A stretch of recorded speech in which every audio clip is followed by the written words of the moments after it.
जोड़ों के दर्दों के लिए तो ये ज़बरदस्त चीज़ है। इसके लगाने का तरीका ये है, आजकल जैसे सर्दियाँ हैं ना, रात को हीटर पर बैठ जाएं या अंगीठी के साथ बैठ जाएं अंगारों के, हल्का सा इसका मसाज कर लें जोड़ों के ऊपर, फिर ऊपर उसके अंदर जो है ना नीम गर्म करके, अगर आपको हरनोली का पत्ता मिल जाए ना, उसी तिलों के तेल को लगाने के बाद जोड़ के ऊपर, फिर उसको नीम गर्म करके ऊपर बांध दें, ऊपर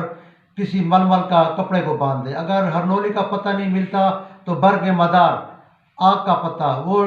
ऊपर बांध दें नीम गर्म करके। अगर वो भी नहीं मिलता, वरना शहरों के अंदर पान का पत्ता मिलता है, तिल के तेल की मालिश करने के बाद पान का पत्ता थोड़ा नीम गर्म करके उसके ऊपर बांध दे, ऊपर पट्टी बांध दे। इस तरह बाज़ औक़ात कमर में दर्द होता है या किसी हड्डी में दर्द होता है या कोई पुरानी चोट का दर्द होता है, या वैसे चोट भी नहीं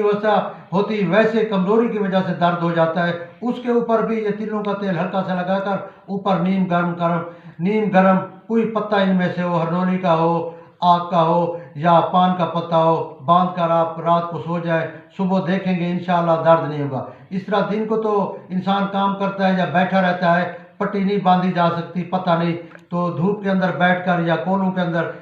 कोयलों के साथ या हीटर के साथ, बिजली का हीटर हो या गैस का हो या अंगीठी हो, उसके साथ बैठकर हल्का सा तेल का मसाज कर लें। उससे भी जोड़ों के दर्द को भी अफाका होता है और कमज़ोरी को भी अफाका होता है और सर्दी भी नहीं लगती।